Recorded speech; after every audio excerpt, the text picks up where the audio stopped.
Hello दोस्तों, आज हम लोग सीएमए फाइनल कॉस्टिंग के ऑपरेशन रिसर्च का एक चैप्टर असाइनमेंट का सारा कंसेप्ट समझने वाले हैं। तो सबसे पहले समझते हैं असाइनमेंट में हम लोग को करना क्या रहता है। तो देखो, जब भी कई सारे काम हम लोग को कई सारे वर्कर्स में डिस्ट्रीब्यूट करना रहता है, जिससे हम लोग को उस काम को करने में मिनिमम कॉस्ट लगे या मिनिमम टाइम लगे, तो हम लोग उस काम को वर्कर्स में डिस्ट्रीब्यूट करने के लिए असाइनमेंट मेथड का यूज़ करते हैं। एंड असाइनमेंट मेथड हम लोग तभी यूज़ कर सकते हैं जब number of jobs and number of workers equal हो। एक जॉब एक ही वर्कर को असाइन कर सकते हैं, एक से ज़्यादा नहीं। फॉर एग्जाम्पल, हम लोगों के पास 4 पेपर्स हैं एंड 4 टाइपिस्ट हैं। हम लोगों को इन 4 पेपर को इन 4 टाइपिस्ट में इस हिसाब से डिस्ट्रीब्यूट करना है जिससे इन चारों पेपर को टाइप करने में टाइम मिनिमम लगे। तो असाइनमेंट मेथड यूज़ करेंगे। देखो, इस एग्जाम्पल में number of jobs and number of workers equal है, तो हम लोग इस एग्जाम्पल को असाइनमेंट मेथड से सॉल्व कर सकते हैं। जब number of jobs and number of workers equal होता है तो इसे बैलेंस प्रॉब्लम बोलते हैं। बट जब अनबैलेंस प्रॉब्लम दिया होता है तो हम लोग पहले इस प्रॉब्लम को बैलेंस प्रॉब्लम में कन्वर्ट करते हैं। सपोज अगर इस एग्जांपल में नंबर ऑफ पेपर्स 3 होता तो हम लोग एक डमी पेपर इंट्रोड्यूस करते, या नंबर ऑफ टाइपिस्ट 3 होता तो हम लोग एक डमी टाइपिस्ट इंट्रोड्यूस करते। हम लोग जब सम्स करेंगे तो ये और अच्छे से क्लियर हो जाएगा। तो अब समझते हैं किसी जॉब्स को वर्कर्स में डिस्ट्रीब्यूट करने के लिए हम लोग असाइनमेंट मेथड का यूज़ क्यों करते हैं। सपोज लास्ट एग्जाम्पल में पेपर 1 को टाइपिस्ट 1 31 मिनट्स में टाइप करता है, टाइपिस्ट 2 32 मिनट्स में, टाइपिस्ट 3 34 मिनट्स में एंड टाइपिस्ट 4 33 मिनट्स में। तो पेपर 1 को सबसे कम टाइम में टाइपिस्ट 1 टाइप करता है एंड पेपर 2 को टाइपिस्ट 1 30 मिनट्स में टाइप करता है एंड टाइपिस्ट 2 24 मिनट्स में एंड टाइपिस्ट 3 25 मिनट्स में एंड टाइपिस्ट 4 34 मिनट्स में। तो पेपर 2 को टाइप करने में सबसे कम टाइम टाइपिस्ट 2 लेता है। सिमिलरली पेपर 3 को सबसे कम टाइम में टाइपिस्ट 3 टाइप करता है एंड पेपर 4 को टाइपिस्ट 4। लेकिन टाइपिस्ट 1 सबसे कम टाइम में पेपर 3 को टाइप करता है एंड टाइपिस्ट 2 पेपर 2 को, टाइपिस्ट 3 भी पेपर 2 को एंड टाइपिस्ट 4 पेपर 1 को। तो इस तरह हर एक वर्कर को मैनुअली जिस जॉब में वो बेस्ट है असाइन करना काफ़ी डिफिकल्ट होता है, इसलिए हम लोग असाइनमेंट मेथड का यूज़ करते हैं। असाइनमेंट को नॉर्मली 3 स्टेप में सॉल्व करते हैं। फर्स्ट स्टेप होता है रो ऑपरेशन, जिसमें हम लोग हर एक रो के लोएस्ट वैल्यू को उस रो के सभी वैल्यू से डिडक्ट करते हैं। फॉर एग्जांपल, इस रो का लोएस्ट वैल्यू 5 है, जिसको इस रो के सभी वैल्यू से डिडक्ट करेंगे। सेकेंड स्टेप होता है कॉलम ऑपरेशन। इस स्टेप में हम लोग हर एक कॉलम के लोएस्ट वैल्यू को उस कॉलम के सभी वैल्यू से डिडक्ट करते हैं। फॉर एग्जांपल, इस कॉलम का लोएस्ट वैल्यू 4 है, जिसको इस कॉलम के सभी वैल्यू से डिडक्ट करेंगे एंड फाइनली फिजिबिलिटी टेस्ट करते हैं। तो अभी हम लोगों ने हर एक स्टेप्स को बस ऊपर से देखा है ताकि सम्स को स्टार्ट कर सके। एंड अगर किसी को स्टेप्स रीड करना है तो वो वीडियो पॉज करके कर सकते हैं। तो अब हम लोग सीएमए इंस्टीट्यूट का कुछ सम्स सॉल्व करेंगे, जिससे हम लोगों का पूरा कंसेप्ट क्लियर हो जाएगा। ये इंस्टीट्यूट मैट का फर्स्ट क्वेश्चन है, पहले इसको सॉल्व करते हैं। इसमें बोला है average time taken by an operator on a specific machine is tabulated below. The management is considering replacing one of the old machine by a new one and the estimated time for operation by each operator on the new machine is also indicated। तो यहाँ बोल रहा है 6 machines है and 6 operators है और हर एक operator को हर एक मशीन में लगने वाला टाइम दिया हुआ है। और मैनेजमेंट इन ओल्ड मशीन में से किसी एक मशीन को एक न्यू मशीन से रिप्लेस करने के बारे में सोच रहा है, और इस न्यू मशीन में हर एक ऑपरेटर को कितना टाइम लगेगा वो भी दिया हुआ है। तो फर्स्ट पॉइंट में बोला है find out an allocation of operators to the old machine to achieve a minimum operation time।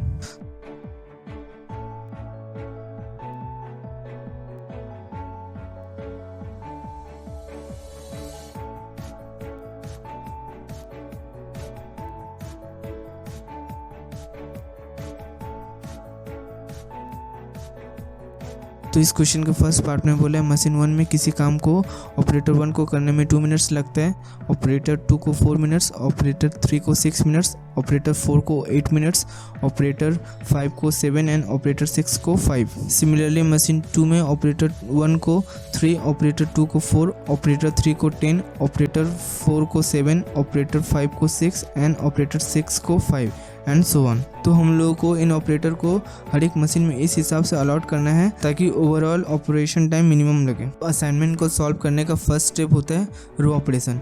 इस स्टेप में हर एक रो के लोएस्ट वैल्यू को उस रो के सभी वैल्यू से डिडक्ट करेंगे। फर्स्ट रो का लोएस्ट वैल्यू है 1, इसको फर्स्ट रो के सभी वैल्यू से डिडक्ट करेंगे तो आएगा जैसे 2 - 1 1, 3 - 1 2, 2 - 1 1, 1 - 1 0, 4 - 1 1 एंड 5 - 1 4। सिमिलरली सेकेंड रो का लोएस्ट वैल्यू है 2, इसको सेकेंड रो के सभी वैल्यू से डिडक्ट करेंगे तो आएगा 2 2 4 1 0 3 एंड सेम प्रोसेस बाकी रो में भी अप्लाई करेंगे। तो रो ऑपरेशन से हम लोग को पता चल जाएगा कौन सा ऑपरेटर कौन सा मशीन में सबसे कम टाइम लेता है, जो हर एक रो का 0 वैल्यू डिनोट कर रहा है।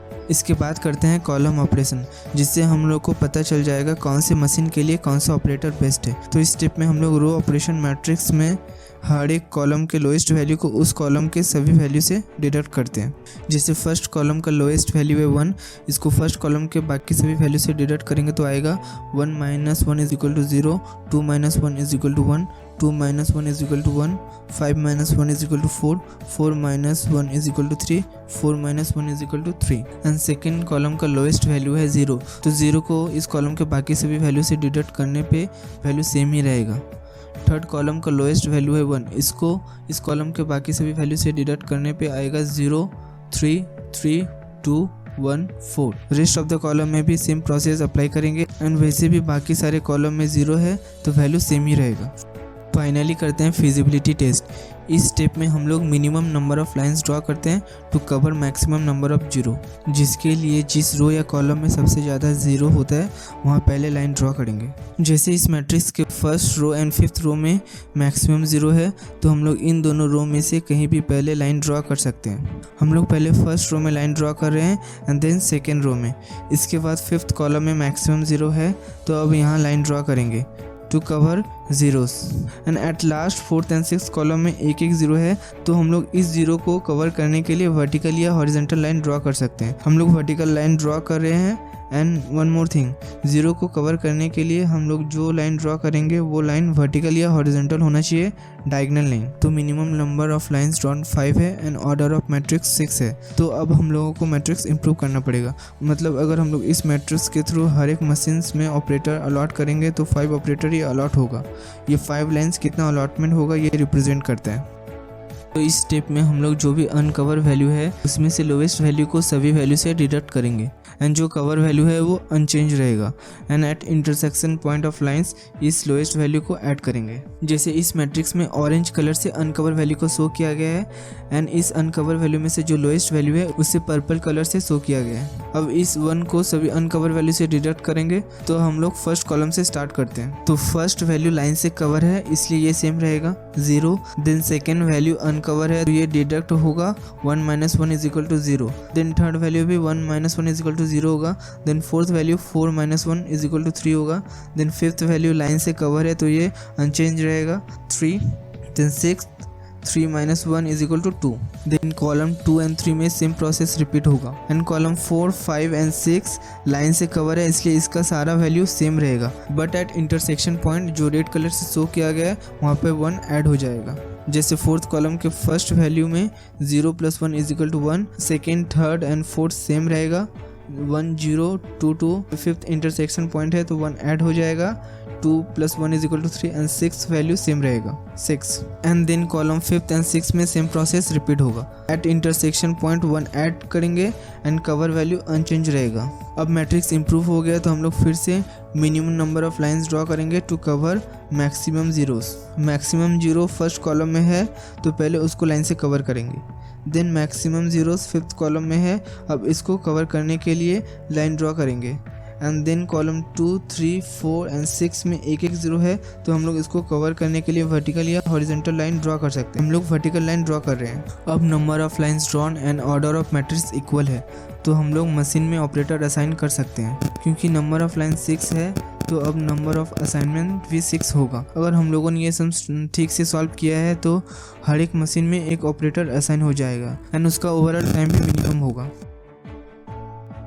तो अब हम लोग मशीन्स में ऑपरेटर असाइन करेंगे। सबसे पहले फर्स्ट रो से स्टार्ट करते हैं। ऑपरेटर 1 मशीन 1 एंड मशीन 3 में सबसे कम टाइम लेता है, बट ऑपरेटर 1 को अभी हम लोग किसी भी मशीन में असाइन नहीं करेंगे क्योंकि ये 2 मशीन में बेस्ट है। पहले हम लोग केवल उन ऑपरेटर को असाइन करेंगे जो सिर्फ एक ही मशीन में बेस्ट है, नहीं तो हर एक मशीन में असाइनमेंट नहीं हो पाएगा। ऑपरेटर 2 मशीन 1 एंड मशीन 6 में सबसे कम टाइम लेता है, बट इसको अभी किसी भी मशीन में असाइन नहीं करेंगे। ऑपरेटर 3 मशीन 1 एंड मशीन 4 में बेस्ट है। ऑपरेटर 4 सिर्फ मशीन 5 में बेस्ट है, तो इसको मशीन 5 में असाइन कर देंगे, जिसको हम लोग बॉक्स बना के डिनोट करते हैं। एंड अब मशीन 5 में किसी और ऑपरेटर को असाइन नहीं किया जा सकता, एंड ऑपरेटर 4 को भी किसी और मशीन में असाइन नहीं किया जा सकता, इसलिए ऑपरेटर 4 या मशीन 5 में बाकी 0 को क्रॉस कर देंगे। ऑपरेटर 5 भी सिर्फ मशीन 2 में बेस्ट है, तो मशीन 2 में ऑपरेटर 5 को असाइन कर देंगे। ऑपरेटर 6 सिर्फ मशीन 6 में बेस्ट है, मशीन 6 में ऑपरेटर 6 को असाइन कर देंगे। तो अब हम लोग कॉलम वाइज देखेंगे। फर्स्ट मशीन में ऑपरेटर 1, ऑपरेटर 2 एंड ऑपरेटर 3 सबसे कम टाइम में काम करता है, तो फर्स्ट कॉलम में एक से ज़्यादा 0 है, इसलिए अभी हम लोग इसमें किसी भी ऑपरेटर को असाइन नहीं करेंगे। मशीन 2 में कोई भी 0 नहीं है। मशीन 3 में एक ही 0 है, मतलब मशीन 3 में ऑपरेटर 1 सबसे कम टाइम में काम करता है, तो हम लोग ऑपरेटर 1 को मशीन 3 में असाइन कर देंगे। तो अब ऑपरेटर 1 को किसी और मशीन में असाइन नहीं किया जा सकता, इसलिए इस रो के बाकी 0 को क्रॉस कर देंगे। सिमिलरली मशीन 4 में ऑपरेटर 3 सबसे कम टाइम में काम करता है, इसलिए ऑपरेटर 3 को मशीन 4 में असाइन कर देंगे, एंड ऑपरेटर 3 में बाकी 0 को क्रॉस कर देंगे। अब तो पूरे मैट्रिक्स में एक ही मशीन एंड ऑपरेटर बचा हुआ है, तो मशीन 1 को ऑपरेटर 2 में असाइन कर देंगे। सारे मशीन में ऑपरेटर असाइन हो गया है, तो अब हम लोग ऑपरेशंस में लगने वाला ओवरऑल टाइम कैलकुलेट करेंगे। तो इस मैट्रिक्स में हम लोग देख सकते हैं ऑपरेटर 1 को मशीन 3 असाइन किया गया है, एंड ऑपरेटर 1 को मशीन 3 में लगने वाला टाइम हम लोग ओरिजिनल मैट्रिक्स से देखेंगे जो 2 आवर्स है। ऑपरेटर 2 को मशीन 1 असाइन किया गया है, जिसमें लगने वाला टाइम 4 आवर्स है। ऑपरेटर 3 को मशीन 4 असाइन किया गया है, जिसमें लगने वाला टाइम 4 आवर्स है। सिमिलरली ऑपरेटर 4, 5 एंड 6 को मशीन 5, 2 एंड 6 असाइन किया गया है, जिसमें लगने वाला टाइम 3 एंड 1 आवर्स है। तो टोटल ओवरऑल टाइम आ गया है 17 आवर्स, जो कि ऑप्टिमम टाइम है, क्योंकि हम लोगों ने असाइनमेंट मेथड से कैलकुलेट किया है। क्वेश्चन का सेकंड पार्ट देखते हैं। इसमें बोला है reset the problem with the new machine and find out the allocation of the operators to each machine and comment on whether it is advantageous to replace an old machine to achieve a reduction in operating time only. तो second part में बोल रहा है in old machine में से किस machine को एक न्यू मशीन से रिप्लेस किया जाए, जिससे मशीन में लगने वाला ऑपरेटिंग टाइम पहले से रिड्यूस हो जाए। तो सेकेंड पार्ट यहाँ तक सेम है पार्ट ए से। इस पार्ट में बोला है एक न्यू मशीन इंट्रोड्यूस किया गया है, जिसमें ऑपरेटर 1 को 6 आवर्स लगता है, ऑपरेटर 2 को 1, ऑपरेटर 3 को भी 1, ऑपरेटर 4 को 4, ऑपरेटर 5 को 12 एंड ऑपरेटर 6 को 6 आवर्स। एंड हम लोग को इस न्यू मशीन को इन 6 ओल्ड मशीन में से किसी एक से रिप्लेस करना है, जिससे ओवरऑल ऑपरेटिंग टाइम पहले से रिड्यूस हो जाए। यहाँ पे 7 मशीन्स है एंड 6 ऑपरेटर्स है, तो ये एक अनबैलेंस प्रॉब्लम है, जिसे हम लोगों को एक बैलेंस प्रॉब्लम में कन्वर्ट करना पड़ेगा, जिसके लिए एक डमी ऑपरेटर इंट्रोड्यूस करेंगे, क्योंकि असाइनमेंट के प्रॉब्लम को सॉल्व करने के लिए number of machines and number of operators equal होना चाहिए। एंड ये डमी ऑपरेटर तो कुछ काम करेगा नहीं, तो इसमें लगने वाला टाइम या कॉस्ट हमेशा 0 होता है। अब ये प्रॉब्लम बैलेंस प्रॉब्लम हो गया है, तो अब इसको सॉल्व कर सकते हैं। इसको सॉल्व करने का फर्स्ट स्टेप होता है रो ऑपरेशन, जिसमें हर एक रो के लोएस्ट वैल्यू को उस रो के सभी वैल्यू से डिडक्ट करते हैं। तो फर्स्ट रो का लोएस्ट वैल्यू 1 है, इसको इस रो के सभी वैल्यू से डिडक्ट करेंगे तो आएगा 2 - 1 = 1, 3 - 1 = 2, 2 - 1 = 1, 1 - 1 = 0, 4 - 1 = 3, 5 - 1 = 4 and 6 - 1 = 5। Then similarly same process बाकी रो में भी अप्लाई करेंगे, तो सारा रो का वैल्यू आ जाएगा। तो रो ऑपरेशन के बाद इस प्रॉब्लम में हम लोग कॉलम ऑपरेशन नहीं करेंगे, क्योंकि इसके लास्ट वाले पूरे रो का वैल्यू 0 है। कॉलम ऑपरेशन करने के बाद भी पूरे मैट्रिक्स का वैल्यू सेम ही आएगा। एंड अगर कभी भी किसी क्वेश्चन के किसी भी रो का पूरा वैल्यू 0 हो तो हम लोग कॉलम ऑपरेशन नहीं करेंगे, या फिर किसी भी कॉलम का पूरा वैल्यू 0 हो तो हम लोग रो ऑपरेशन नहीं करते। तो अब हम लोग नेक्स्ट स्टेप फिजिबिलिटी टेस्ट करेंगे। तो इस स्टेप में हम लोग minimum number of lines draw करते हैं टू कवर मैक्सिमम जीरोस। रो 7 में मैक्सिमम 0 है, तो पहले यहाँ लाइन ड्रॉ करेंगे। अब कॉलम 6 एंड 7 में मैक्सिमम 0 है, तो अब इनको कवर करेंगे लाइन से। अब कॉलम 2, 4 एंड 5 में एक 0 है, तो इनको कवर करने के लिए हॉरिजॉन्टल या वर्टिकल लाइन ड्रॉ कर सकते हैं। हम लोग कॉलम 2 को हॉरिजॉन्टल एंड 4 एंड 5 को वर्टिकल लाइन से कवर कर रहे हैं। तो number of lines drawn order of matrix के इक्वल नहीं है, तो अब इस मैट्रिक्स को इम्प्रूव करना पड़ेगा। मैट्रिक्स को इम्प्रूव करने के लिए अनकवर वैल्यू में से लोएस्ट वैल्यू जो इस मैट्रिक्स में 1 है, इसको बाकी सभी अनकवर वैल्यू से डिडक्ट करेंगे।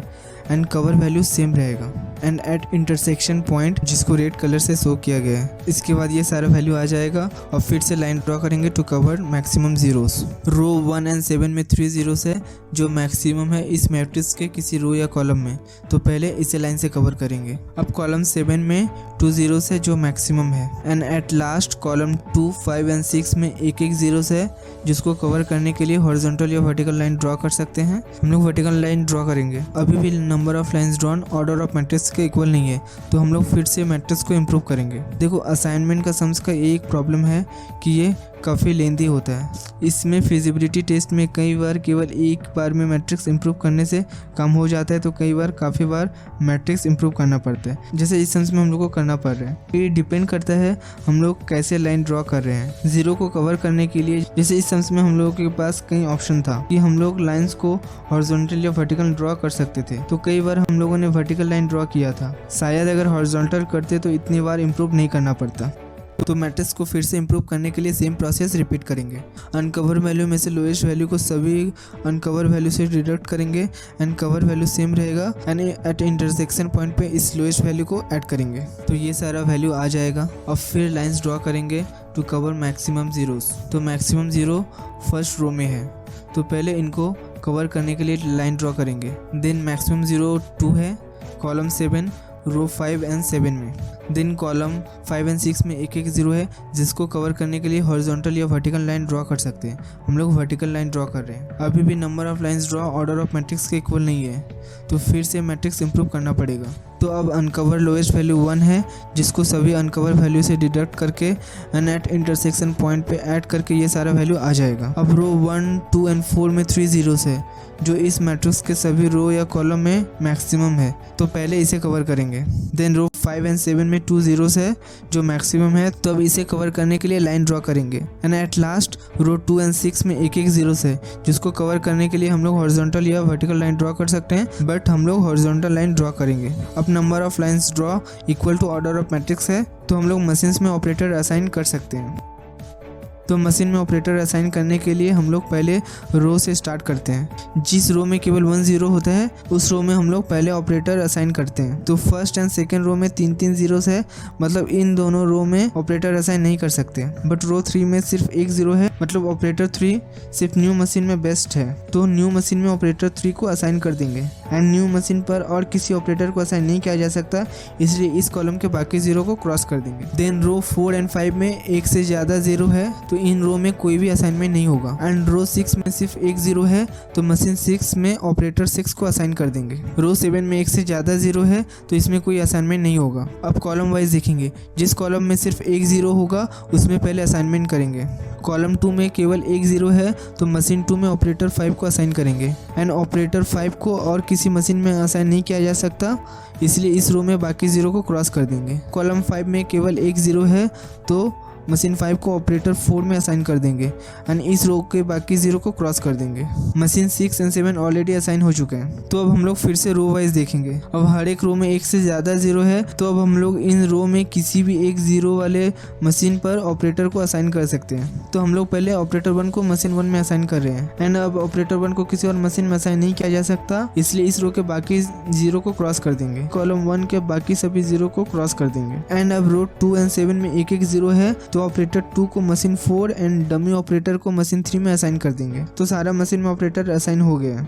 अब हम लोग ओवरऑल ऑपरेटिंग टाइम कैलकुलेट करेंगे। तो ऑपरेटर 1 को मशीन 1 अलॉट किया गया है जिसमें 2 आवर्स लगता है। सिमिलरली ऑपरेटर 1, 2, 3, 4 एंड 5 को machine 4, new machine 5, 2 and 6 allot किया गया है, जिसमें लगने वाला टाइम 3, 1, 3, 3, 3, 0 है। एंड डमी ऑपरेटर को मशीन 3 अलॉट किया गया है।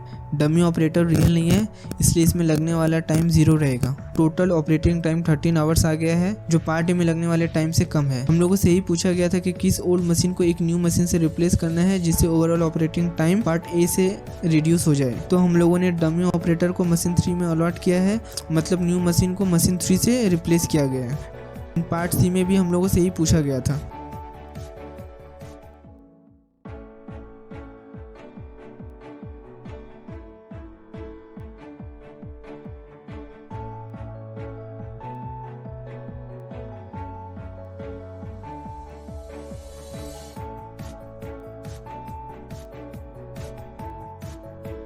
अब हम लोग इंस्टीट्यूट मैट का और एक सम्स करेंगे एंड इस सम्स में हम लोग कुछ नया कंसेप्ट सीखेंगे। तो इस क्वेश्चन में बोला है 6 salesman are to be allotted to 6 regions so that cost of allocation of job will be minimum. Each salesman is capable of doing the job at different cost in each region. The cost matrix is given below. And part A में बोला है find the allocation to give minimum cost. What is the cost?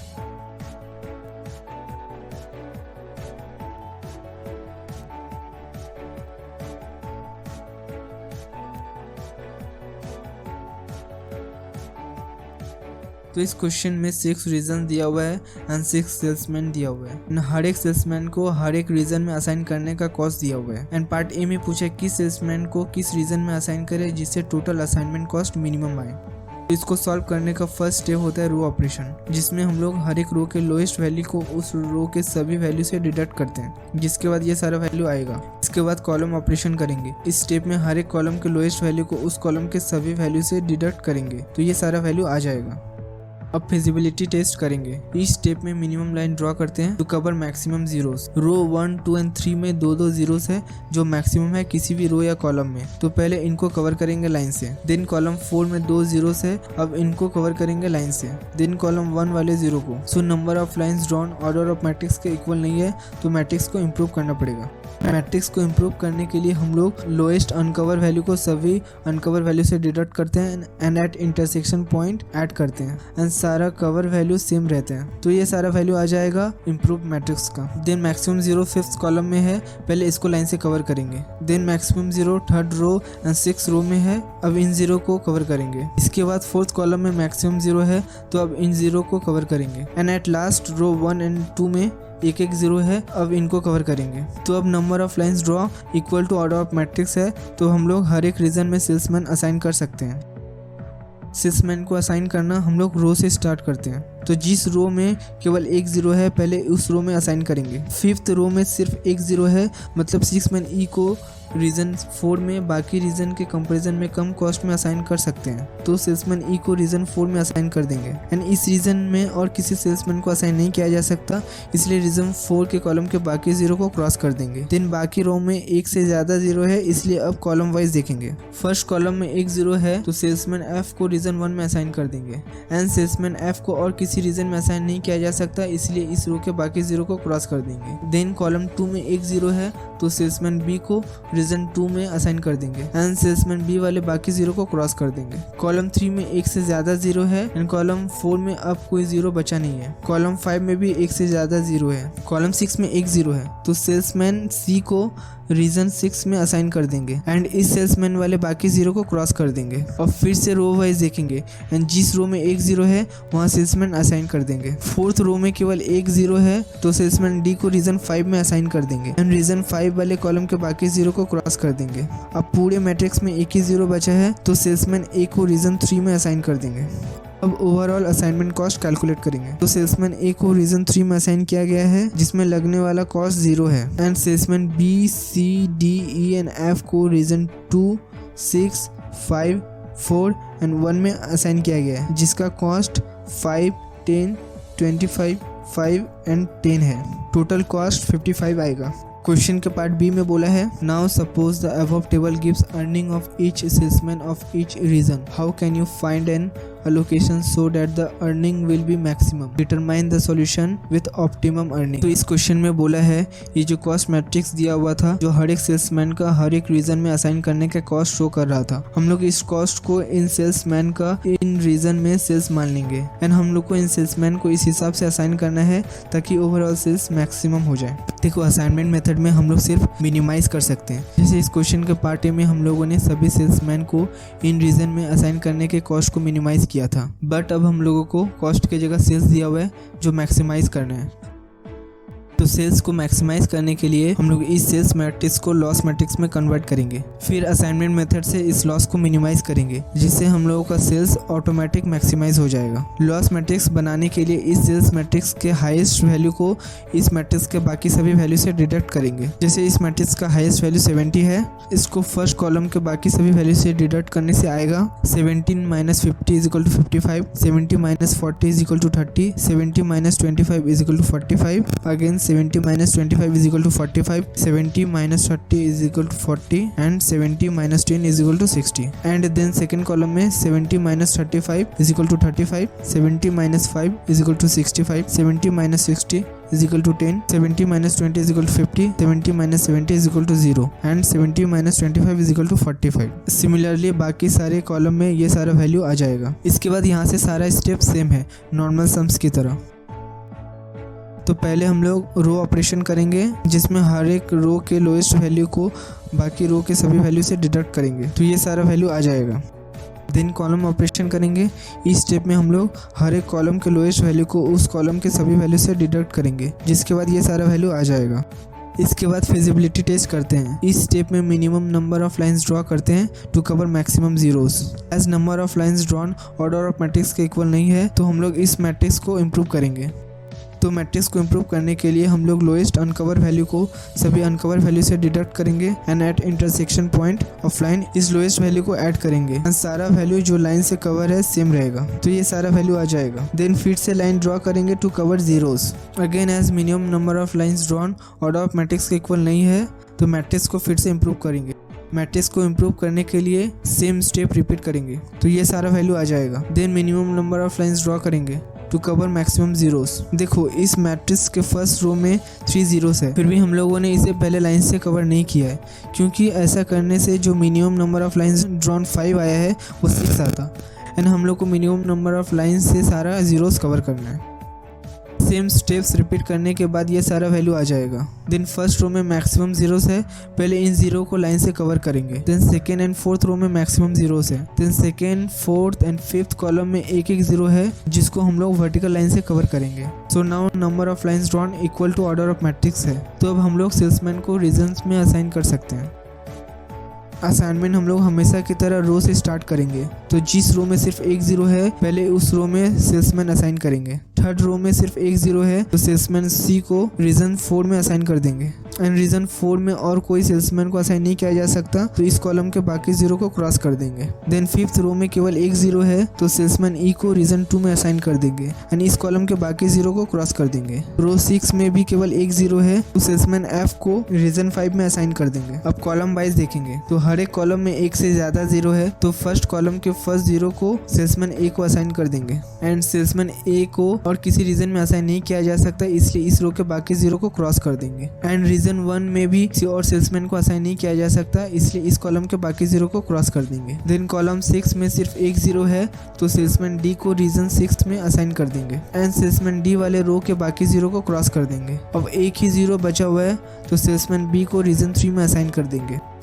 अब total sales calculate कर लेते हैं, तो salesman ए को reason 1 assign किया गया है एंड इस रीजन में वो 15 रुपीज़ का सेल्स करता है। Then salesman B, C, D, E and F को रीजन 3, 4, 6, 2 एंड 5 में असाइन किया गया है, जिसमें 45, 65, 60, 70, 50 सेल्स किया गया है। तो टोटल सेल्स 305 है। इस क्वेश्चन के पार्ट सी में बोला है there are restrictions for commercial reasons that A cannot be posted to region 5 and E cannot be posted to region 2। Write down the cost matrix suitably after imposing the restriction. तो 6 reason है and 6 salesman है। हर एक salesman को इन reason में posting का cost दिया हुआ है। तो पार्ट सी में बोला है सेल्समैन ए को रीजन 5 एंड सेल्समैन ई को रीजन 2 में किसी कमर्शियल रीजन की वजह से पोस्टिंग नहीं किया जा सकता, तो आप कॉस्ट मैट्रिक्स बनाओ। तो सेल्समैन ए का रीजन 5 का कॉस्ट सेल्स ब्लैंक रहेगा एंड सेल्समैन ई का रीजन 2 का कॉस्ट सेल्स ब्लैंक रहेगा।